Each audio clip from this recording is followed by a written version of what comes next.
India, सच सबसे पहले सबसे तेज।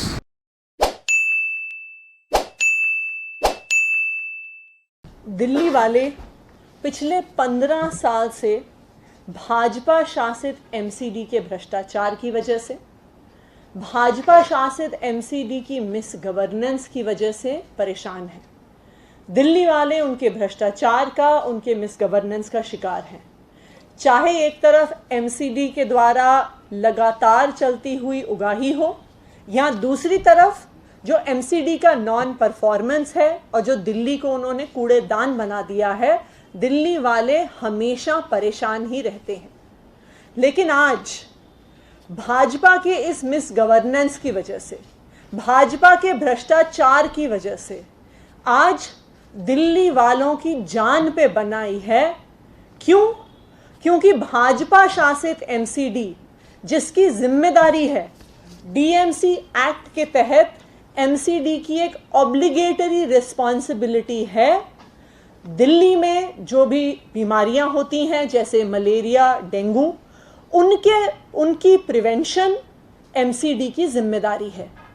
लेकिन एमसीडी ने अपनी जिम्मेदारी से हाथ धो दिया है।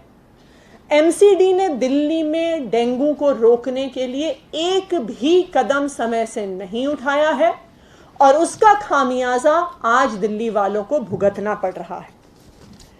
आज दिल्ली देख रही है कि रोज डेंगू के केस बढ़ते जा रहे हैं, लेकिन मेरा भाजपा से सवाल है कि एमसीडी डेंगू के केस रोकने के बारे में क्या कर रही है। एमसीडी की जिम्मेदारी है कि वो घर घर जाके, डोर टू डोर जाके, उनके ब्रीडिंग चेकर्स की टीम घर घर जाके देख के आए कि किसी भी घर में पानी इकट्ठा तो नहीं हो रहा है, कहीं पे मच्छर तो नहीं हो रहे हैं, और अगर हो रहे हैं उस पानी को खाली करवाना, वहां पर दवाई डालना, तेल डालना, ये एमसीडी की जिम्मेदारी होती है। मुझे आज कोई भी ऐसा व्यक्ति बता दे जिनके घर में इस सीजन में एमसीडी वाले आए हैं मच्छरों की चेकिंग करने के लिए। आपको एक भी ऐसा इंसान नहीं मिलेगा। एमसीडी की दूसरी जिम्मेदारी है कि दिल्ली के हर कॉलोनी में, हर इलाके में फॉगिंग करने की, जिससे अगर मच्छर कहीं पनप भी जाए तो वो मच्छर फॉगिंग के द्वारा मार दिए जाएं।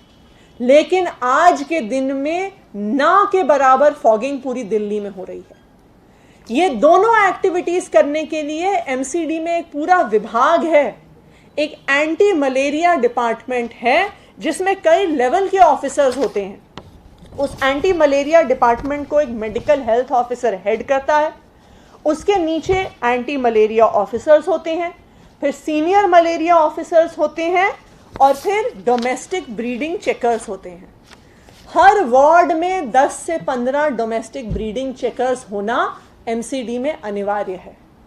लेकिन एमसीडी में भाजपा ने जितना मिस गवर्नेंस किया है, जितना भ्रष्टाचार किया है, आज एमसीडी का ये हाल है कि तकरीबन जो एंटी मलेरिया डिपार्टमेंट है उसमें 70% से ज़्यादा वैकेंसीज हैं। आज उस एंटी मलेरिया डिपार्टमेंट में लोग ही नहीं हैं जो जाके एमसीडी के इस जिम्मेदारी को निभा सके और दिल्ली वालों को डेंगू से बचा सके। दूसरी बात, अगर दिल्ली को डेंगू से बचाना है तो हर वार्ड में कम से कम एक फॉगिंग मशीन की आवश्यकता है। लेकिन आज किसी भी एमसीडी में जितने वार्ड्स हैं उतनी फॉगिंग मशीन्स नहीं हैं। एमसीडी ये जवाब दे, तीनों भाजपा शासित एमसीडीज ये जवाब दे कि उनके हर वार्ड में फॉगिंग मशीन क्यों नहीं है। कहाँ है फॉगिंग मशीन्स? जो पैसा बजट में एलोकेट किया जाता है फॉगिंग मशीन्स के लिए, वो पैसा कहाँ गया? कि जब डेंगू का सीजन सर पे आता है तो आप देखिए साउथ एमसीडी में 104 वार्ड हैं, लेकिन उस 104 वार्ड में सिर्फ और सिर्फ 16 फॉगिंग मशीन्स हैं। 104 वार्ड में 16 फॉगिंग मशीन कैसे फॉगिंग करेंगी? और इसी का नतीजा है जो आज हम दिल्ली में देख रहे हैं कि दिन ब दिन डेंगू के केसेस बढ़ते जा रहे हैं। और इतना ही नहीं, एमसीडी की जिम्मेदारी होती है कि अप्रैल के महीने में डेंगू और मलेरिया के मच्छरों के खिलाफ दवाई प्रोक्योर करने की।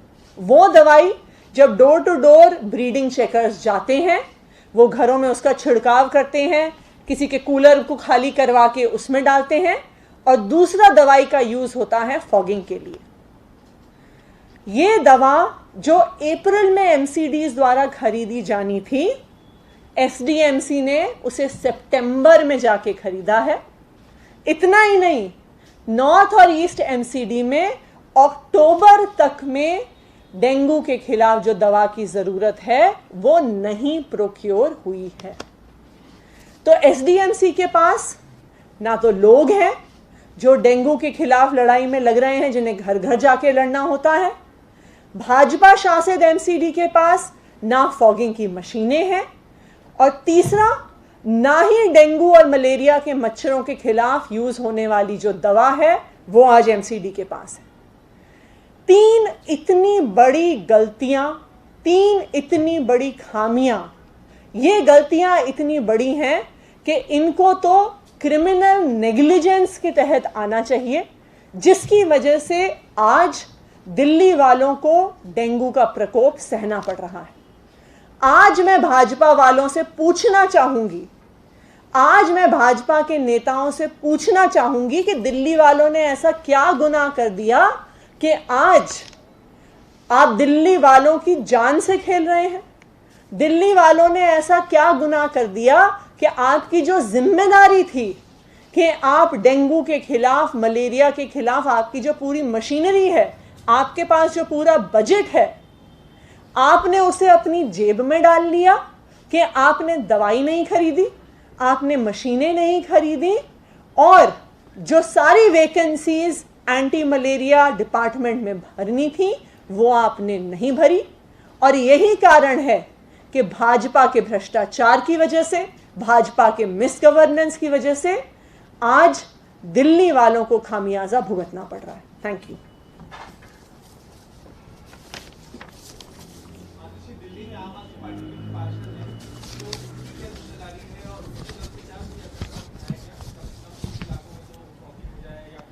देखिए, आम आदमी पार्टी के पार्षदों द्वारा, और ना सिर्फ पार्षदों द्वारा, बहुत सारे इलाकों में आम आदमी पार्टी के विधायकों द्वारा, उनके कार्यकर्ताओं द्वारा अपनी व्यक्तिगत छोटी फॉगिंग की मशीनें यूज करके फॉगिंग हो रही है।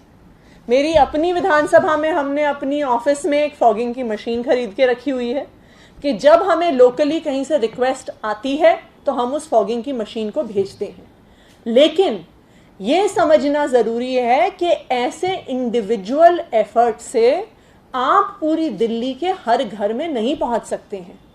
इसके लिए, इसी वजह से एक पूरा एंटी मलेरिया डिपार्टमेंट बनाया गया है, जिसमें 5 लेवल के अफसरों को रखा गया है, इंक्लूडिंग हर वार्ड में 15 से 20 पोस्ट डोर टू डोर जाने के लिए जो ब्रीडिंग चेकर्स होते हैं उनकी होती है।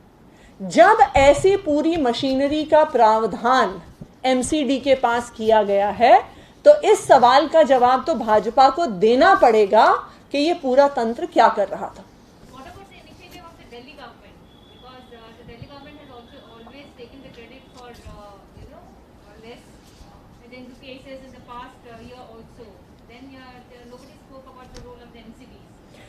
Actually, it is not the campaigns that Delhi government has done. मैं तो मानती हूँ कि आज भी जितना डेंगू का बचाव हो रहा है वो एमसीडी की वजह से नहीं हो रहा, वो दिल्ली की जनता की वजह से हो रहा है।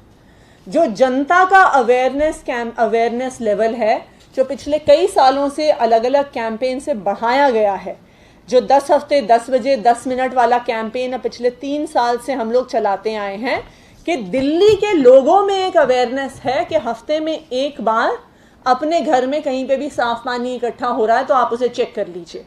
बच्चों में एक अवेयरनेस है कि कहीं पे अगर साफ पानी इकट्ठा हो रहा है तो आप चेक कर लीजिए। लेकिन ये जिम्मेदारी सिर्फ और सिर्फ लोगों की नहीं है, ये जिम्मेदारी सिर्फ और सिर्फ सिटीजन्स की नहीं है। उनमें तो एक अवेयरनेस आया ही है, लेकिन जो एमसीडी को जिम्मेदारी पूरी करनी थी उससे उन्होंने पूरी तरह से अपने हाथ धो लिए हैं, and we are all paying the price for it. SDMC के मेयर से थोड़ी देर पहले हमारी बात हुई, उनका कहना था कि फॉगिंग मशीन है, जो खामियां हैं वो दिल्ली सरकार के पार्ट में फंड नहीं मुहैया कराया जाता है, सड़कें खोदकर छोड़ दी जाती है जिनमें पानी जमा होते हैं, उसके कारण मच्छर पैदा हुए हैं। एसडीएमसी के पास 104 वार्ड में 16 डेंगू के फॉगिंग व्हीकल्स हैं। अगर एमसीडी के मेयर कुछ और कह रहे हैं तो वो उसका प्रमाण प्रस्तुत करें कि उनके पास कहां हैं 104 वार्ड में 104 डेंगू की फॉगिंग की मशीन्स। पहली बात। दूसरी बात, जो फॉगिंग की वो बात कर रहे हैं, सितंबर के महीने तक एसडीएमसी के पास दवा तक नहीं थी फॉगिंग करने के लिए। वो किस मुंह से ये बात कह रहे हैं कि हम तो अपना काम पूरा कर रहे हैं। अप्रैल का महीना, मई का महीना, जून का महीना, जुलाई का महीना, अगस्त का महीना, सितंबर के मिड में जाकर तो एसडीएमसी ने दवा प्रोक्योर करी है। प्रोक्योर करने के बाद भी वो ग्राउंड लेवल वर्कर्स जो फॉगिंग कर रहे हैं, ऐसा तो है नहीं कि जिस दिन एसडीएमसी की सरकार के पास आ जाती है उसी के अगले दिन उनके पास पहुंच जाएगी। उसमें भी मिनिमम हफ्ते से 10 दिन का लैग टाइम किसी भी सरकारी प्रक्रिया में होता है। तो अगर एसडीएमसी ने फॉगिंग शुरू भी करी है तो उनके पास दवाई ही उनके फॉगिंग की टीम्स के पास एंड ऑफ सितंबर में पहुंची है। इसका वो जवाब दें।